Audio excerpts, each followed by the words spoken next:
兄貴日記始まるよ。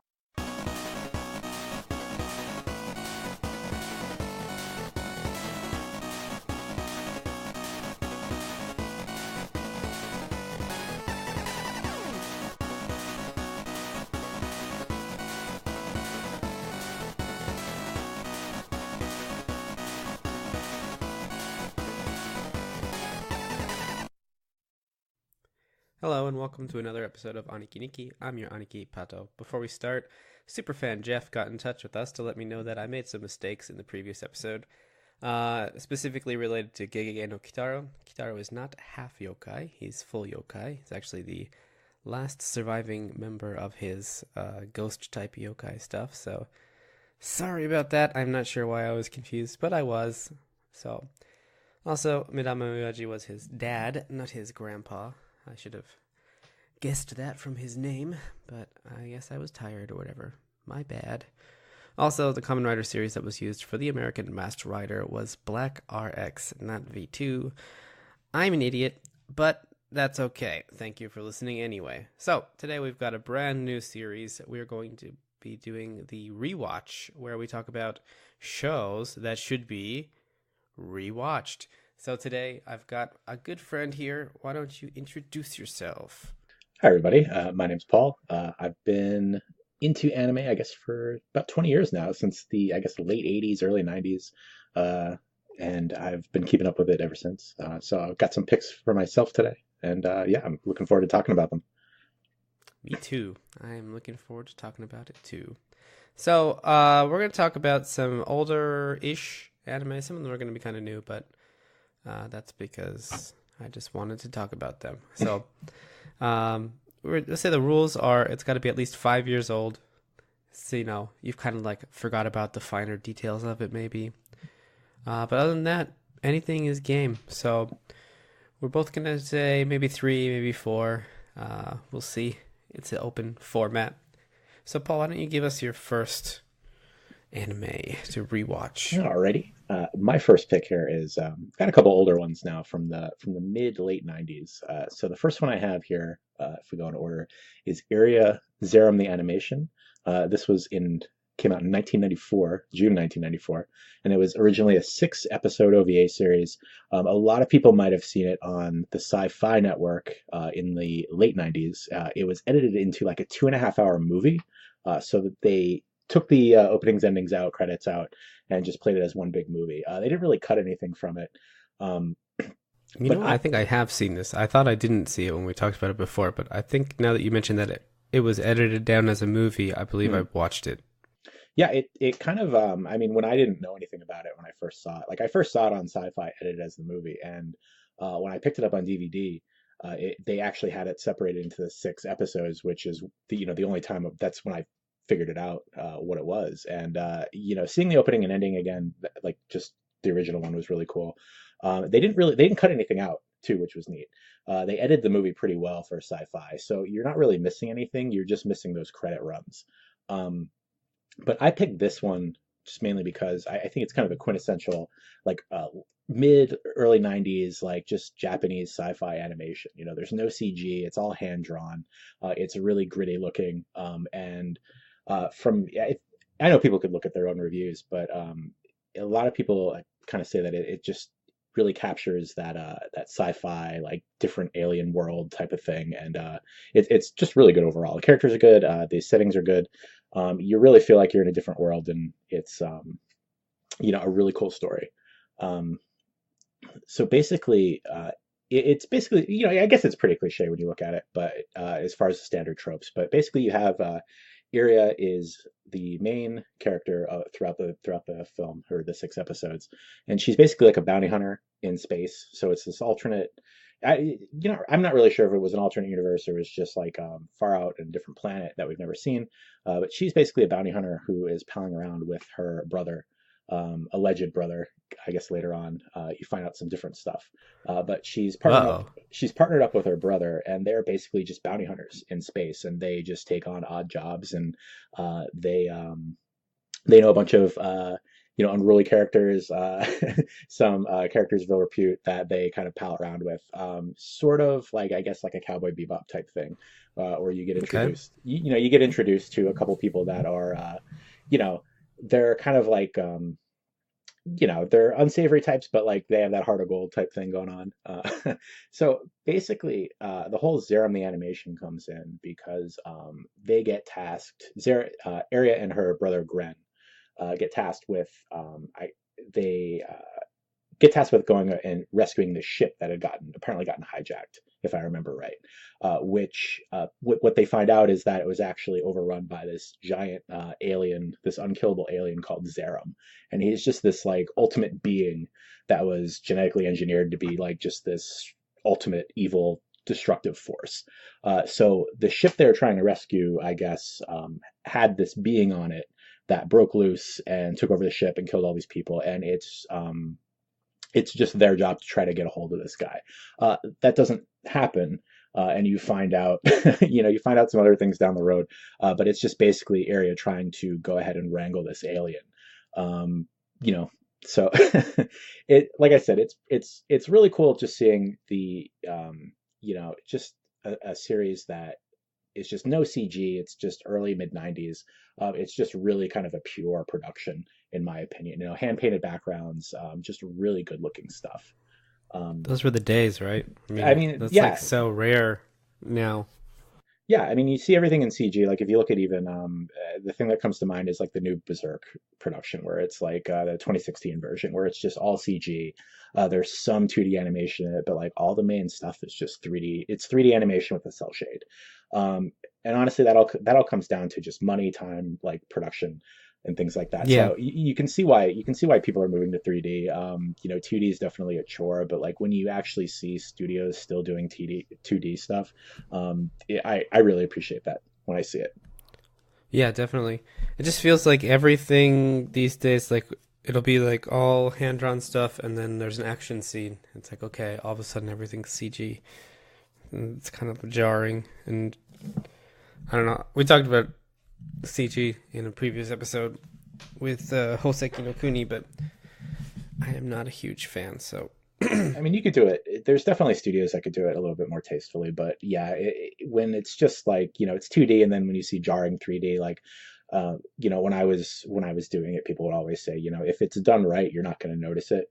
And when you always notice it done badly, that's when it kind of a show gets sour for me, at least. yeah, definitely. All right, well, I think that's a good pick. Definitely one that people our age will at least have heard of.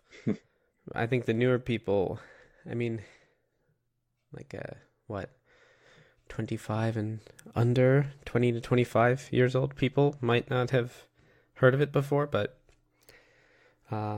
they should. It's a good pick. I mean, it's good. It's good if you want to go back and see kind of like where some of the there's some good stuff that you can see where some of the tropes came. And I really just recommend it for the production value in itself, because you just don't see this kind of stuff anymore. Yeah, very good. All right, well, that's a good pick. So I'm going to go on to my first pick now, which is a comedy manga, anime, from 2011. The manga started in 2007.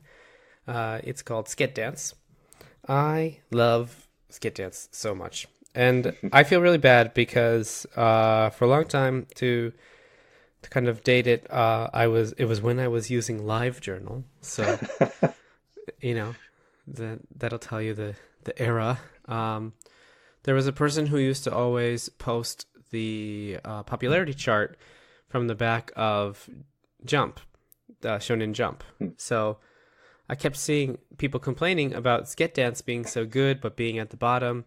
And like, I was like, what? There's a manga about dancing in my Jump? Like, now there actually is. But it's not about dancing. The Sket Dance is a kind of pun off Sketdan, which is Sket means like to save someone, or like a person that you call in, like a helper. And then Dan is like a brigade, I guess is the common translation. So And then the su at the end is a kind of informal form of des. So when they're saying sketdansu, it's actually like they're saying it's the helper brigade, but it's a pun because it's a comedy manga. So, well, we're talking about the anime today, but either way, it's the same thing. So, Skit Dance follows a group of 3 characters, usually, who basically they're an after-school club in high school that just kind of helps people with their problems. You might say, man, that sounds a lot like Gintama in a school setting. And that's because it is. It is Gintama in a school setting. Right down to the fact that my favorite voice actor of all time, Sugita Tomokazu, is in both of them. He's not the lead character in Skit Dance. He's one of the lead, I guess you could say the lead supporting characters, but still. He's in both of them. So there's actually a big joke about that because they do a crossover episode at one point, and he's talking to himself, and it's hilarious. But so basically, the way this came to be was the author Shinohara Kenta used to be an assistant on Gintama, and he was like, "Man, this would be hilarious if it was in a." I mean, it is hilarious already. I'm assuming he liked it, but he's like, "Man, I bet I could write a school version of this, and it would be really good." And from what I understand, he talked to the author for Gintama, and he was like, "You know what, man? You do what you got to do. If you can get them to okay this, I don't care. That's fine." So he did, and it started. And Skit Dance, the reason why it's so good is because it does what Gintama does, but I think actually it does it a little bit better because it's not this fantastical setting. It's just they're in school. So all the drama comes from like actual kind of human drama. There's no battles, there's none of that kind of stuff. But it gets really serious sometimes. And I mean, like they talk about like suicide and like people dying and people not being able to follow their dreams and all this kind of stuff, and the past catching up to you. And it's one of those things where you'll be like, you're reading one chapter and you'll be like crying, laughing, and you read the next one or watch the next episode and you're like crying because it's sad now. And so I think that everyone should watch it. It does sound good. It is. It's hilarious. And I wish that it would get a 3rd season. I don't think it's going to. Basically, since it's a gag manga, they started the anime pretty soon after the manga got popular. The manga was in 2007 and the anime was in 2011. So it's not a lot of time when you think about the greater scheme of things. But they're like, it's a gag anime, so we could just kind of like skip around. Like early Gintama does that a lot, where you have like a story from the 1st book, and then it's a story from the 5th book, and then it's a story from the 3rd book, and it's all out of order because it doesn't matter. So, anyway, they did two seasons, and they did like a bunch of the major plot points involving the main characters. But then they didn't get to do the ending, which was, in my opinion, really, really fantastic. So, and they didn't even, there's actually some kind of like loose ends that they didn't tie up with some of the characters. But anyway, if you haven't seen it, you should absolutely watch it and then go and read the manga too, because there's a whole bunch of hilarious stories that didn't make it into the anime. Is the manga still going, or it's wrapped up? No. It finished in 2013, I believe. Yeah, that's one thing and I understand it, but yeah, when the anime can't really wrap up the manga like that, or when they do it like kind of at the same time as the manga, like I really don't like when they do that. Yeah, me too. I mean, at least they didn't try to go for like the fake ending like used to be the case in.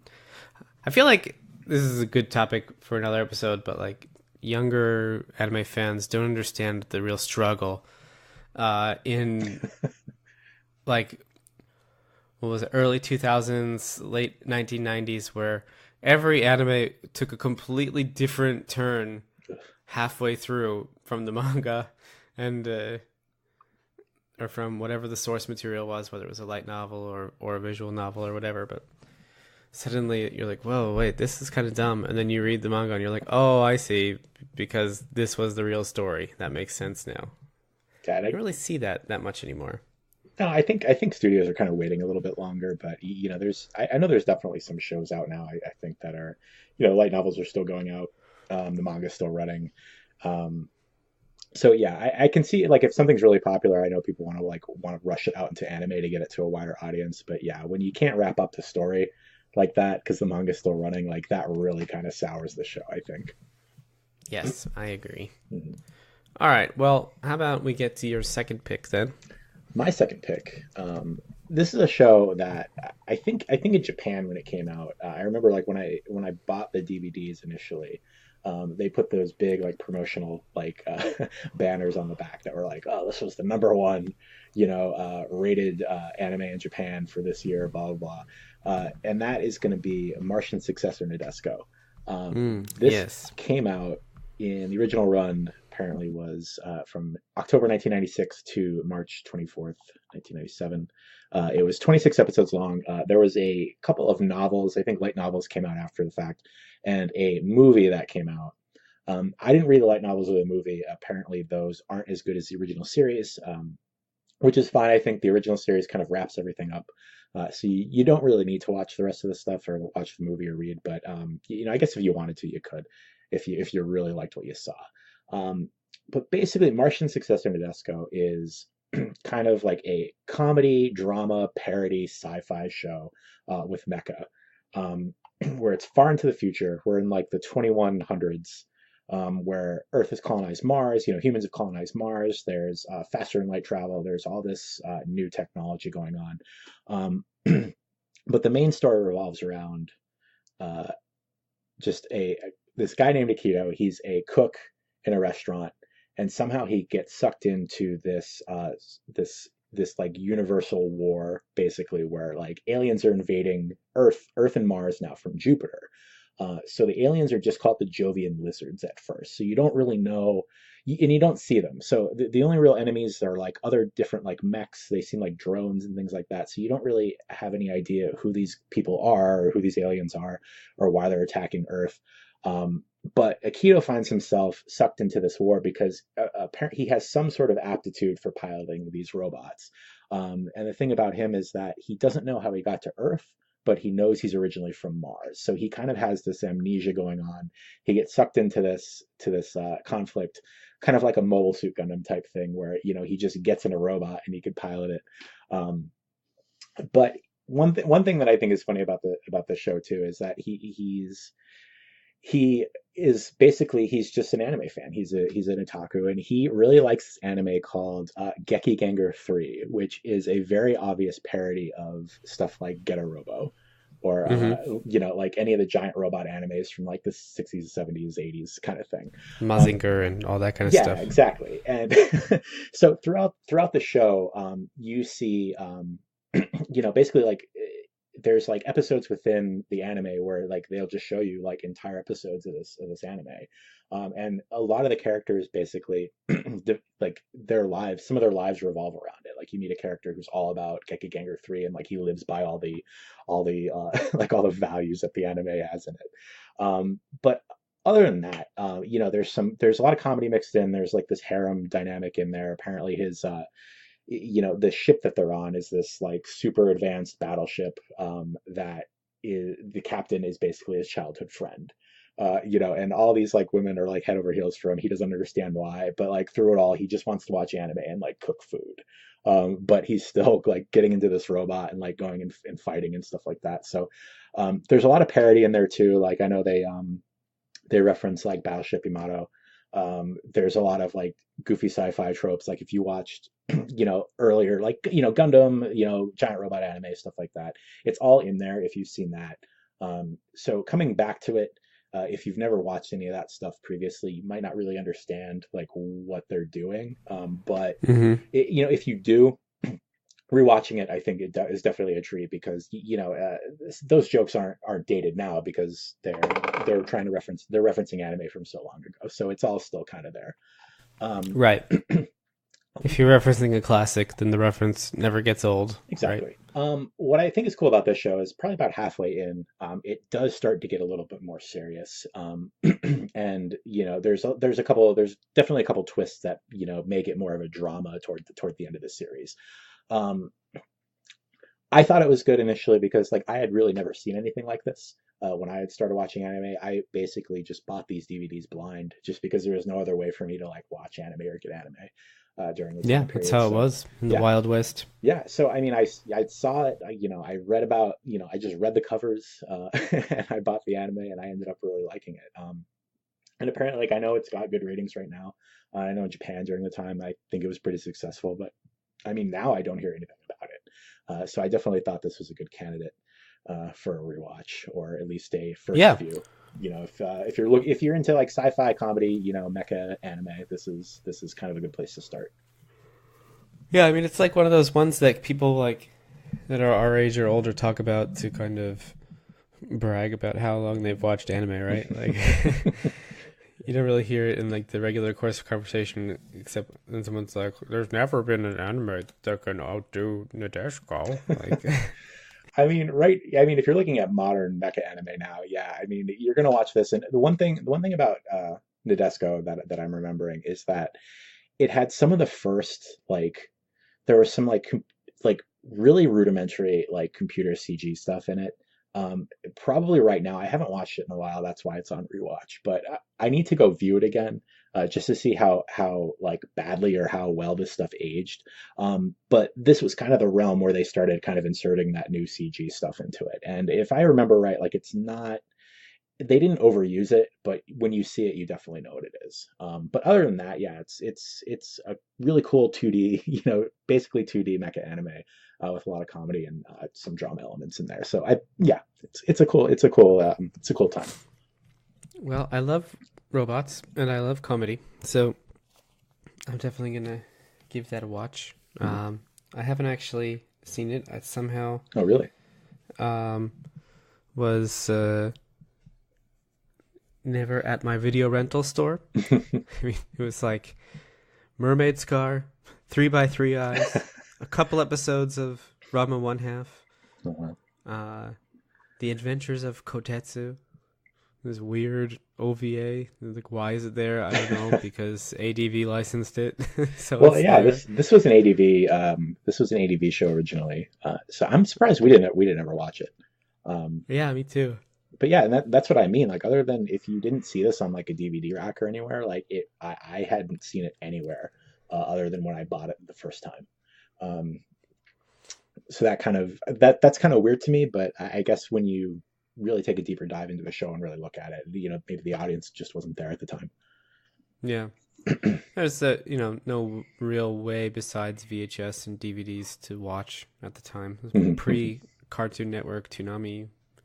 Yeah, I mean, Cartoon Network existed, but it was all Hanna-Barbera stuff. So, yeah. This was before they even got anime into the Toonami block. So yeah, yeah. I think if maybe this came out a couple years later, it might have made the network, but it just Yeah, it, probably. it didn't. Hmm. Well, good choice. I will definitely pick that up soon. Mhm.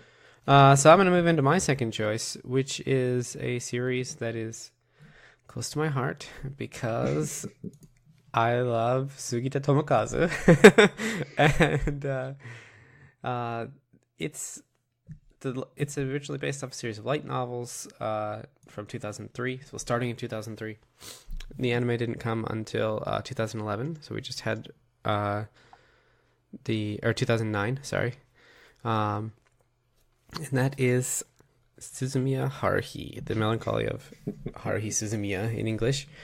The Of course, amazing Kyoto Animation.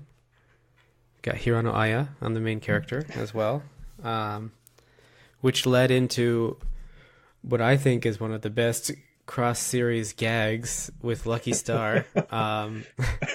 where she's working in a cosplay cafe and she's dressed as Haruhi and she just does the Haruhi voice.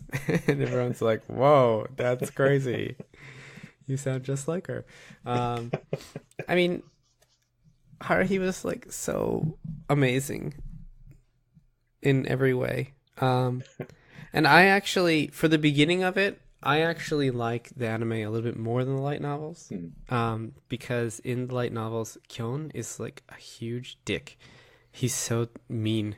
Like, because you're reading his thoughts the whole time, right? And he's just like, God, Haruhi sucks. She's the worst. I wish I could touch Asahina-san's boobs. And that's like the whole first book. And then they have their like closed space episode, and he's like, all right, I like you. And then things change, and he gets a little bit more like he does in the anime, where he's kind of like, okay, haha, but you're still not that bad. So I really enjoyed this, and I know that a lot of people, from the moment I said it, are gonna be like, but Endless 8. And yes, I agree. Endless 8 was terrible. It was. It was the biggest slap in the face at the time, and I totally understand if you haven't gotten over it yet, even though it's been a really long time. But, you know, we were so excited for a new season of Haruhi. They had a ton of light novels with which to, or from which to draw new material from. And instead, they repeated the same episode 8 times in a row. Now, man. Endless 8 is actually what got me to start reading the light novels in the first place, because I thought, there's no way that they repeated the same chapter 8 times in a row. So I wonder how they did this in light novels. So at the time, I read them in English, and then I have since reread them in Japanese, but they only do it twice in the light novels. Cool. It's like the first one is like the 11,000th time, and then the second time is like the 15,000 something time. So that's would be my recommendation. Is I'd say watch Haruhi and watch it in the DVD order, not the broadcast order. If you're unfamiliar, Haruhi, or I guess Kyoto Animation, they wanted to take a little bit of a risk. They wanted to push this mysterious factor. So the first episode of Haruhi is the first episode, but after that, it's like the 4th episode, and they jump around. So nothing is in chronological order. And they even make a joke of it at the end, where it'll be like, during the next episode thing, it'll be like, next episode on number 4, and they're like, wait, shouldn't it be number 2? And you know, it was interesting to watch, but I think it's better in chronological order. You get to see the character development in a more reasonable rate versus you know, like suddenly they're friends, suddenly they're not friends, you know, that kind of stuff, which might be one of the reasons why they kind of like toned down Kyon's like dickishness, was because they were going to jump around. I don't have any source for that, but it would make sense to me. So then otherwise, like, you've got an amazing opening song, and then season 2's opening song was also amazing. Then you had the Hari Hari Yukai ending song, which took the American otaku world by storm. Oh, that dance. I mean, it was like, yeah, the dance. It was like dance everywhere. Pre-Haruhi Otakon was like 3 hours of Cruel Angel's Thesis at the karaoke thing. And then post-Haruhi was like, okay, cosplay groups doing Hari Hari Yukai over and over and over and over again. So it was, at first it was like, thank God I don't have to listen to Cruel Angel's Thesis again for the 5th, you know, for like the 10th time in a row. But now I'm doing Hari Hari Yukai all the time, so which, you know, I still like that song. I still listen to it every once in a while.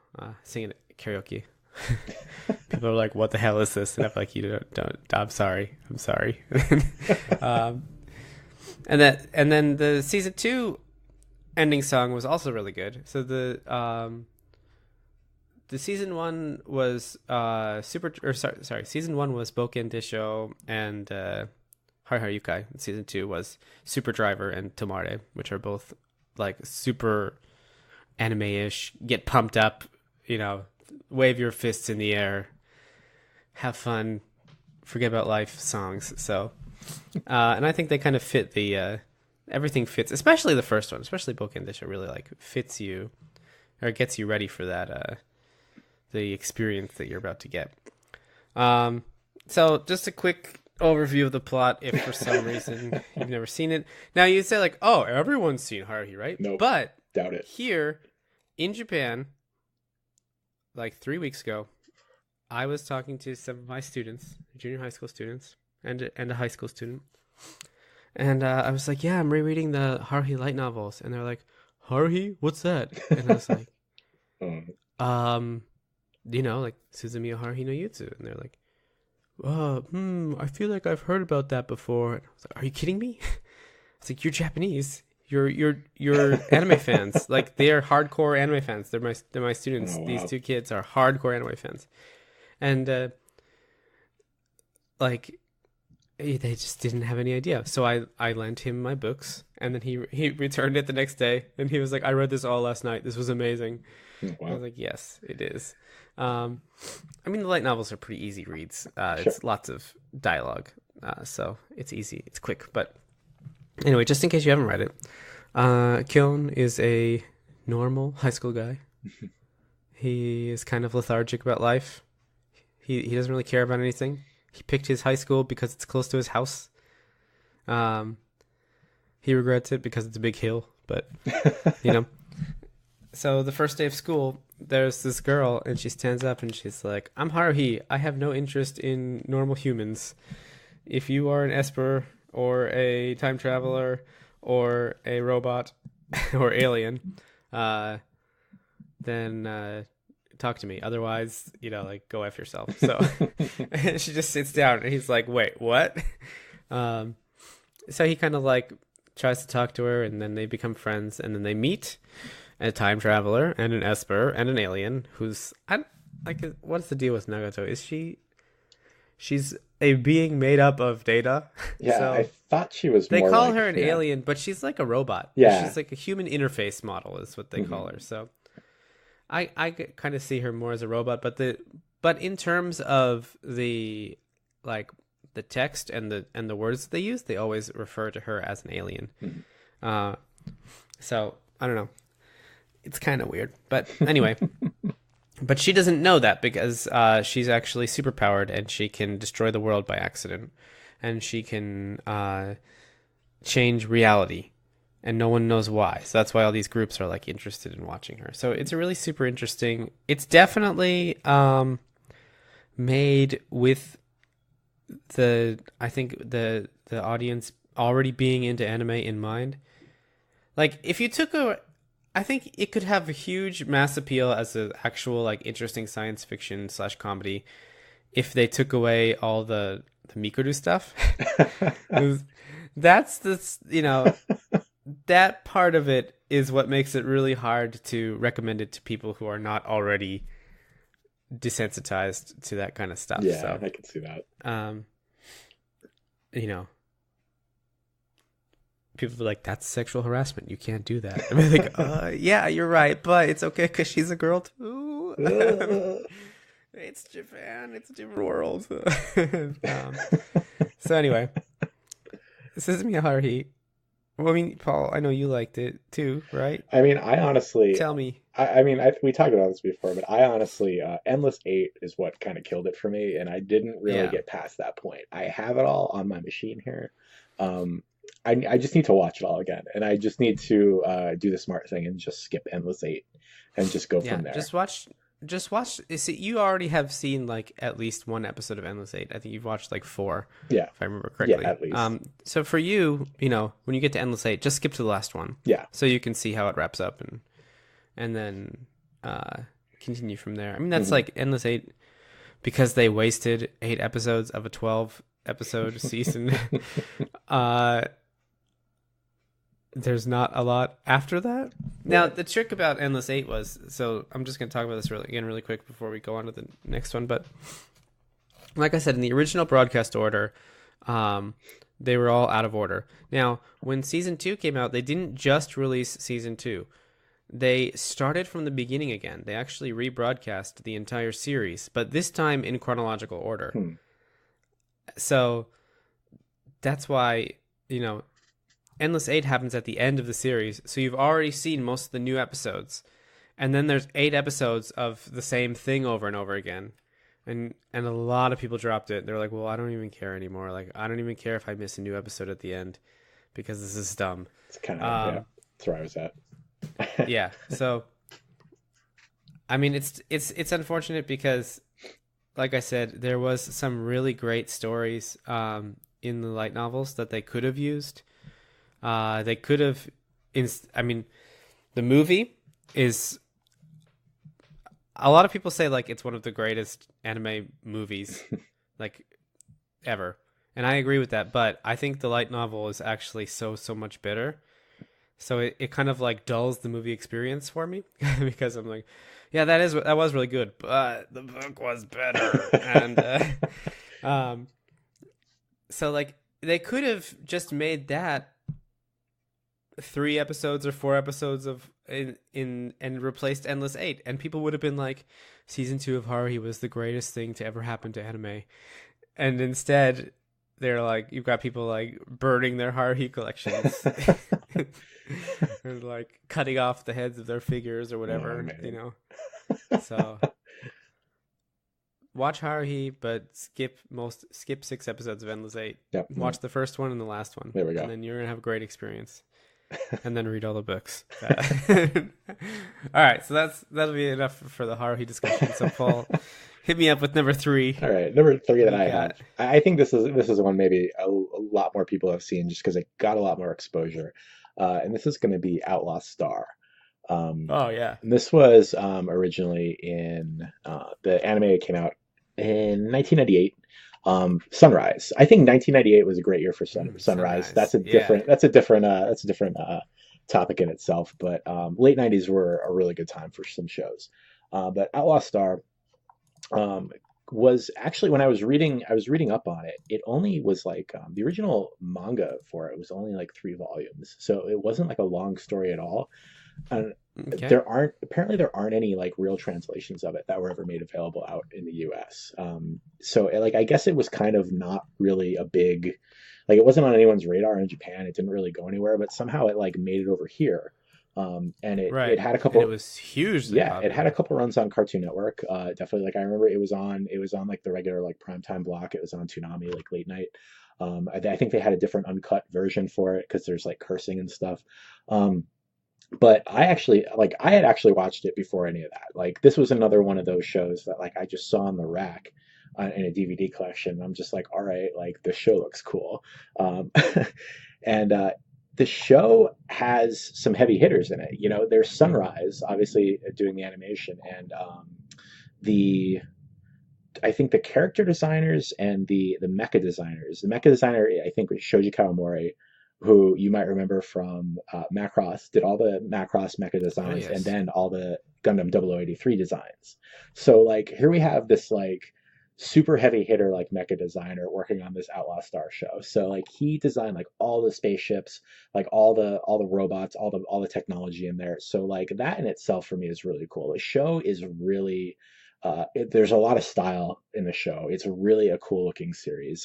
Just bright colors, like really detailed mechs, robots, like spaceships. Just kind of a really good sci-fi show in that regard.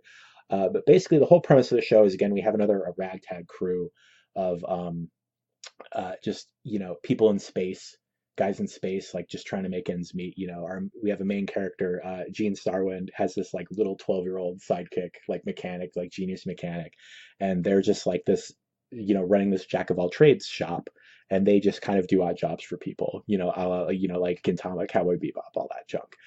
So in their travels, obviously they get into trouble. They initially meet. They take a job from this bounty hunter. I know Steve loves her, Hot Ice Hilda, who hires these guys. They don't really know who she is or where she's from, but they're like, hey, money's money. So they find out that she has stolen this super advanced ship that eventually they inherit through through whatever. And they call it the Outlaw Star. So basically, that's the namesake of the ship. But they basically find out that this ship is the key to finding this like legendary treasure in the universe called the Galactic Ley Line. Okay. So basically, like the whole show after this point is them using this ship and all the characters they meet inside of it to recover this treasure or whatever it is and find out more about it.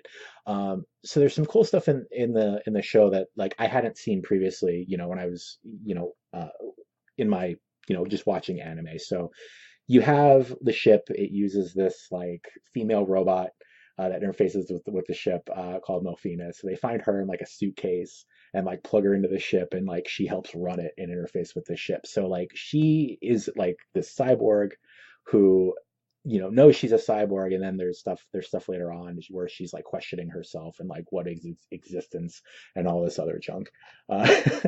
But there's like a lot of cool. I know when I was reading about the show, there's a lot of like Chinese mythology in the show. A lot of the villains they seem to be based off like Chinese mythology and like just other like Chinese culture. So it was kind of like different to see that in a Japanese show for me, just because the style was different than anything I had seen at that time. It had a really cool opening song, and a good closer song. The opening song, I think, like I had the lyrics like in my locker in high school for a while, just because I thought it was so cool at the time. Nice. But so this show is 26 episodes. Like I said, it got multiple runs on Cartoon Network. There was actually this goofy spin-off show called Angel Links that I think came out in 1999. That was just like based in the same universe, but it was just nothing like Outlaw Star at all. Like it had some weird like just giant-breasted like main character girl like in a ship, and it was just in the same universe, and that was it. I didn't watch it. It looked like trash. But but Outlaw Star, it kind of reminds me a little bit too about it kind of makes me think about Cowboy Bebop as well.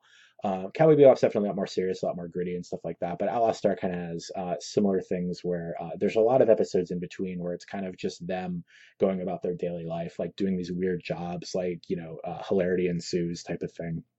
But then when you start getting toward the end of the show, you kind of have this like tone change. There's a lot of drama. There's a couple twists in the show that I think were really good for the time. Now, I mean, if you haven't seen this and you come into it from watching, I don't know, really anything else in the modern scope, you're going to be like, oh well, I've seen stuff like this. I've seen stuff like this, but again, I picked some of the older stuff just because this is kind of where all that stuff I think started. Yeah. So it's definitely really cool to see. I actually saw the show got a Blu-ray release last year. Oh yeah, I heard about that. And I was surprised. Like I have all the original DVDs, and they're in these goofy like two DVD like box sets. So I just was like, oh, let's see if this is on Amazon. Like, let's see. So it got a Blu-ray release last year. It's like $40. And that's not bad at all. Then that blows me away too. Just how cheap everything's gotten. But definitely a cool. Pay like 30 for 2 episodes. Oh, dude, yeah, $30 for a DVD, like 3 episodes. Get out of here.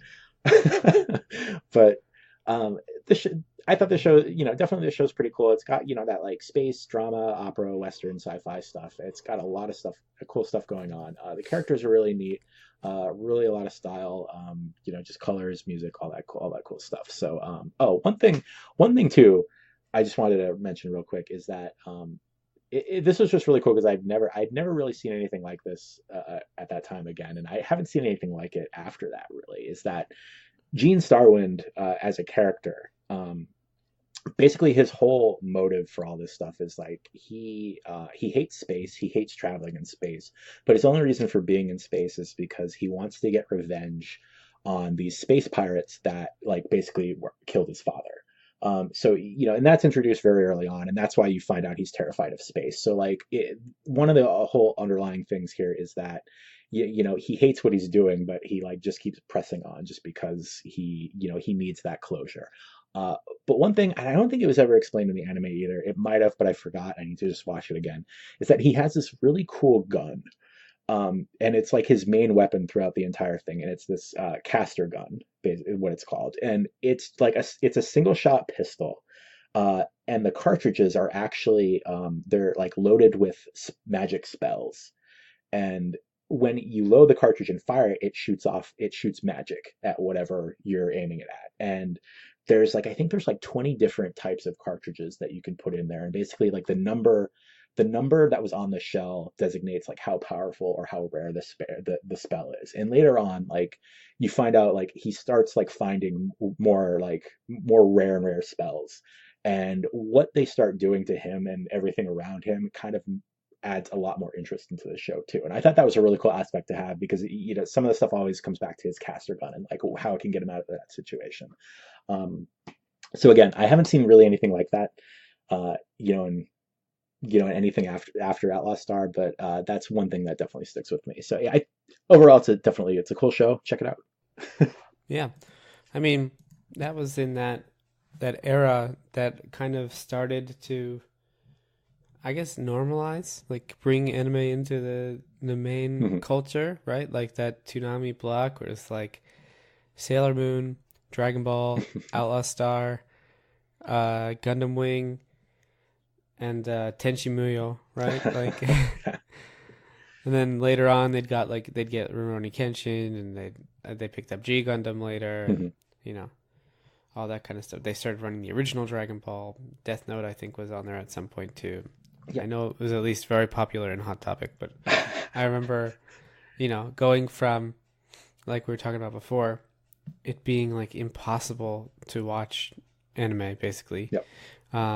Unless you were part of like a mailing list that was like mailing fan subbed VHSs around. Yep.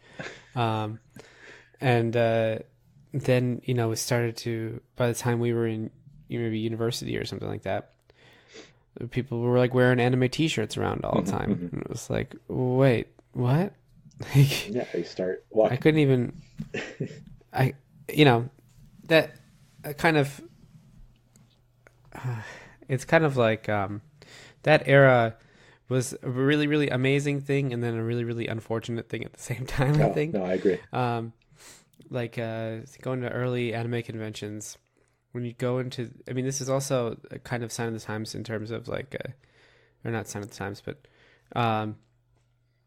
it kind of tells you about the time with the internet. It was kind of before Amazon, or when Amazon was still just books or whatever. And then you had the dealer room, and like the dealer room was the only way that you could get stuff like import games or anime t-shirts, anime figures, doujinshi, all that kind of stuff. So, and then, as it got more and more popular, those anime conventions got more and more crowded and more crowded, and then less and less fun, in my opinion. Yep, but same. that's a whole episode. I mean, I haven't been to an anime convention in a long time. No, same here. I think, and I mean, even in Japan, there are many conventions of a variety of sorts, but I've only been to Comic Market, so or Comedia also, so which is another similar thing. But anyway, Outlaw Star, great show, super popular with people our age who that was like. I think a lot of people also, when you talk about like, even if they've switched from dubbed anime to subbed anime, they'll be like, oh, but Outlaw Star, like Cowboy Bebop, Outlaw Star, those are great dubs. And, Cowboy Bebop was definitely a pretty well done dub. I can't really remember too much of the dubbed Outlaw Star because I rewatched it in Japanese after. So I've kind of forgotten the English version. It definitely is not bad, as far as dubs go. I think really like a lot of shows, dubs have just gotten worse. But again, I think that late '90s where you had Cowboy Bebop, you had Outlaw Star. I think people put a little bit more effort into those dubs, and they came out pretty well. But yeah, again, like with Outlaw Star and all that stuff, like it definitely something I think that really opened up, or was the first, or one of the first types of shows that got people into the genre, just anime in general. So like, I really think it's a cool show for that, and just in that aspect. Yeah, good, good choice. All right, well, I'm going to move on to my third and final pick. This show, 2007. you know, anime was, we were getting slices of life, we were getting action shows, we were getting a lot of serious shows, and then there was this show that came along, and they were like, your envelope, let me push it, and then let me push it again, and then let me push it again, and you're gonna like it. And you're not going to be like, no, that's too much. You're going to be like, give me more. And that show was Tengen Toppa Gurren Lagann. So the amazing Gainax Studios, right? Mm-hmm. I mean, this is another one where I have talked to a bunch of like people in Japan and in America and be like, man, but Tengen Toppa Gurren Lagann, right? And he'd be like, oh yeah, I heard that name before. And I'm like, what? Wow. Like, how are you alive right now? I mean, it was so good. And if for some reason you're listening to this and you haven't seen it, I'm not going to spoil an important point, because I think it's like, there's so much stuff that in that show has become like basic anime, like Western anime culture, like quotes and stuff like that, like the "don't believe in yourself, believe in the me who believes in you" kind of thing. But people don't understand the context. They just know like, hey, Kamina's a badass, and that's basically all you really need to know about him, because he is like the ultimate anime badass. He's like, you know, we all can feel like Shimon, right? Like, let's talk about this real quick. So the setting for Tengen Toppa Gurren Lagann is that everyone lives underground, because if you go above ground, you get murdered. And that's it. And some people don't even believe that there is an above ground. Right? I think they're like, it's impossible to go up. They know it's there, but it's like impossible to go up. You can't survive on the surface, blah, blah, blah. Just quit. Dig in the mines like a real person. Mm-hmm. Quit your surface dreaming. And Kamina's like, no, man, I'm gonna do this. And Shimon, the main character of the story, is this like timid little boy, basically. And he's like, man, Kamina's so cool. I wish I could be like Kamina. And he's like, hey, you are cool too, Shimon. So he finds a little drill, and then they find some robots, and and they bust onto the surface in like the first episode. It might be the second episode where they actually like, they don't spend a lot of time underground. No. They spend a whole time, like the first half of the first episode, they're like, this is underground. We've always been underground. We'll always be underground. They're like, okay, now we're on the surface. So that kind of like sets the tone for the show, I think. Because there's so much that happens in such a quick pace. And there's like 4 parts in the show where it just like, okay, so this is how you thought this was going to go. Now I'm going to turn that on its head. Yeah. And we're going to go in a completely different direction. Oh, and then you thought that's how that guy was. Turns out you were wrong. And if you said, it's like, this is one of those things where like, you know, like whenever you watch any anime, media, whatever, it doesn't have to be anime, it could be Western stuff too. There's always that one guy who is like, this was so obvious, I totally saw that coming. Mm-hmm. And if anyone tells you that they saw everything that was coming in Gurren Lagann, they are a liar. And definitely, you need to stop talking to them at that moment, because they are not worth your time anymore. Like, it is impossible. So in a previous episode, I talked about how much I absolutely hated the randomness of anime Gataris. Mm-hmm. This is not like that, though. This is not random. This is well thought out, but high pace, unpredictable plot. I mean, if you're just like telling someone like, this happens, then this happens, then this happens, they'd be like, wow, that's really random. It sounds like they just pulled ideas out of a hat. But it's not. The more you watch, the more you see like, this is actually a well-constructed story. It's all explained. Yeah. And, you know, it's an original anime. So you don't have like, a lot of the times in manga, you'll have like, they'll do a thing like, oh, surprise, he's your brother. And then you have like the manga fans like tripping over themselves trying to find references in the past, like, oh yeah, see, they were hinting at it here, but then it turns out the author was just like, oh no, I made that up later, and then I like made up a new backstory, or like I linked it through something that wasn't originally planned, because they run forever, the mangas are running for like 30 years, so but this was just an original anime, so I think that made it a lot stronger, as they were able to just like, okay, they were kind of able to storyboard the whole story from the beginning and then figure out how to make it convincing and interesting. And I think the theme of it all is just kind of like, people tell you can't do this, and then you're like, no, I will do this. And I don't care what you say, because I'm doing this. And they'll be like, all right, well, now we have new rules. You can't do that anymore. And you'll be like, no, I don't care about your rules. I'm doing this. And that's it. So, it's kind of like inspiring in a way. Yeah. If everyone tells you like when I was younger, I had a whole bunch of people tell me like, you can't move to Japan. Like, what are you going to do? You don't even speak Japanese. Well, I'll learn Japanese. Like, that's what I'm going to school for right now. And they'd be like, oh, but your family's so far away. And I'm like, yeah, well, we have Skype now. Like, and this is what I want to do. And, so, Gurren Lagann's kind of like that. People are like, well, you can't fight in that robot. Yes. He's like, yes, I can. Stop me. Yeah. He's like, well, you can't put those two robots together into one. And he's like, can't I? Can't I? Watch me. You can't turn that robot into a giant spaceship. He's like, come on, are you still doubting the power of spiral energy? Just see what I did. Come on. Yeah. Look at this. Look at this super galactic Gurren Lagann.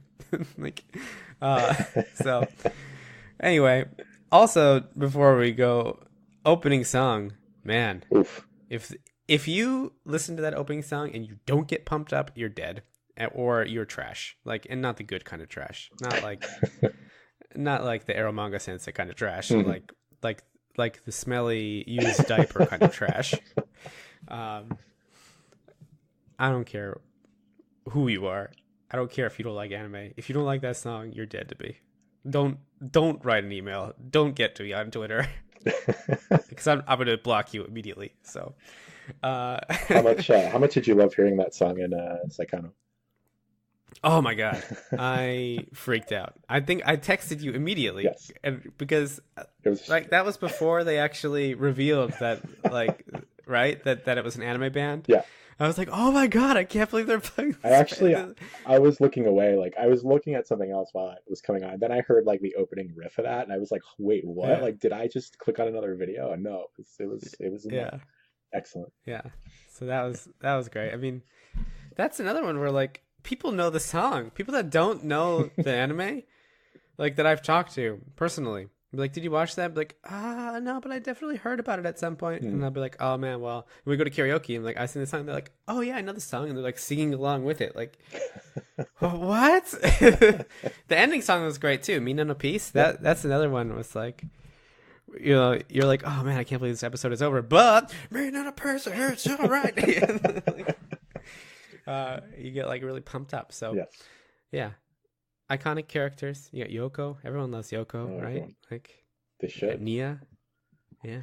Kamina, Shimon, and a bunch of other characters that don't matter. But I mean, you should watch. I mean, even if you watched it, you should rewatch it. I haven't seen the movies. That's on my list. I know, like, I feel like the first one was like a retelling, and then from the second one, I heard they changed it. I could be wrong. I didn't see them either, but yeah, that's what I thought it was. I thought it was just kind of like a summary of the series in two parts. But yeah, I'll have to check that out too. Yeah, so I mean, it's a relatively short series. It's an easy rewatch. You should do that if you've already seen it. Relive those memories. Push your boundaries. Tell people they don't know what they're talking about, and then support somebody and tell them that you believe in them. There you go. All right, so Paul, I think you had one more anime to talk about, right? I did have one more. This, right. I think, Let's do it. this is one we're both familiar with, and that's near and dear to our hearts. Yeah. This will be another Gainax studio, and also I didn't realize it was a joint Gainax and Shaft production. So Really? yeah, it I was. did not know that I either. think this was probably one of the first like Shaft like productions that I remember seeing, and I think maybe like one for the studio. But like knowing that when you go back and watch it, you're like, okay, that's some Shaft stuff right there. But this is Mahoromatic. Ah, Uh, yes. yes. So Mahoromatic, this came out in, what do I have here? 2001. Went from 2001 to 2002 in the original run. I mean, it was a manga before that. But the anime came out, turn of the turn of the century, right? And basically, it's a sci-fi romantic comedy um, anime, just basically about this boy. This boy and his maid, who is a former robot soldier for like a secret organization on Earth, and basically the maid Mohoro, uh, she went through some tragic stuff in her past, which ended up in the death, causing the death of this kid's father. What's his name here? Suguru. Yeah. I forgot. So because she feels such guilt, she wants to just live the rest of her life as, this boy's servant, try to make up for it. And, she's super sweet. Um, and just kind of, by circumstance like runs into this guy and like is just basically saying, hey, like I'm here to be your maid. He's like, oh. So Suguru is a total mess. Like he can't take care of himself. Like his house is a mess. Just everything's covered in garbage. He can't cook. And this maid comes in and just makes his life better. He has no idea who she is or why she's there with him, but he starts to kind of find out her motives and learns to accept her. So there's a lot of comedy in there too. There's like a harem aspect because there's a lot of people who inexplicably love Suguru. He's like his weird teacher, who I kind of Oh, yeah, that who I hate. was I absolutely hate that kind of stuff in anime. yeah. But it's fine. So he has a teacher who's like super sexually obsessed with him, and it just kind of gets weird the longer it goes on. Um, Yeah. but you have that. You have he has a couple classmates, like a couple male classmates, a couple female classmates that are all like they're all friends with him and stuff like that. And he's generally just a good guy who is just kind of down on his luck, and they're happy for him to see have a positive influence in his life. Um, Later, you find out that obviously there's a lot more to Mohoro than she lets on. You kind of have a huge switch from the comedy to drama aspect as the story starts to unravel. And there's kind of at the end of it, if you haven't seen it before, definitely won't spoil anything, but people in the know, there's definitely the end of it is going to be that Gynax end, and a lot of people Yeah. know what I'm talking about. Um, Oof. it's but it's still because again, this was probably one of the first shows that I saw like this that actually had that kind of impact on me. Um, Mm-hmm. it I wouldn't say like it wasn't totally like groundbreaking or anything like that, but it definitely just because it was one of my firsts that had that kind of impact, like I definitely wanted to recommend it. It did actually have, and I don't know if you've seen them. I don't know if we talked about it, but there was like a 2 episode like OVA that came out after the entire series run. So there was like a first season, there was a second season, and then there was like an OVA in between the first and second season. But then after that, there Really? was like a 2 episode side story that came out that was like in between, like it was in between like the second season somewhere. That was Hmm. pretty cute. So there was I don't think I saw that. I think I forget what it was called off the top of my head, but it definitely, I know a lot of us probably left when we watched the series, we were like, wow, I wish I could see more of this in this universe. And when those 2 episodes came out, like I was really happy to see them. I think they came out in like 2007, or I want to say like 2007 or 2009. Like they came out like way later, if I remember right. But I Hmm. was definitely happy to see them. Not really adding a whole lot to the story that you already didn't know, but it was just kind of giving you a little bit more of that of those interactions. Um, what else was going on here? Let's see. I mean, some other cool stuff. I know that the other cool character that I really like is it's not really explained, and it's kind of like this whole running gag is that Mohoro kind of brings along with her because she's in this secret organization on Earth that kind of is defending the Earth from aliens and things like that. She still kind of has ties to that organization, still kind of has access to a lot of that technology. So there's some stuff that she like pops up within the show that are like, wait, where did she get that from? Why does she have it? So she has like a giant gun. She has like this like jetpack she can call and summon to fly around and do things. And one of the coolest things in this show, I think, is her android panther slash that's in there. Oh yeah, it's basically I just love this Slash. cyborg panther who she just passes off as like her pet cat in the show, and like Suguru like doesn't question it at all, even though he's like talking to him the entire show. So like that's pretty cool. There's some really cool interactions. Like there's really a lot of moments that make me laugh. But then as the drama kicks on, you're just like, whoa, okay, this stuff is heavy. Again, yeah.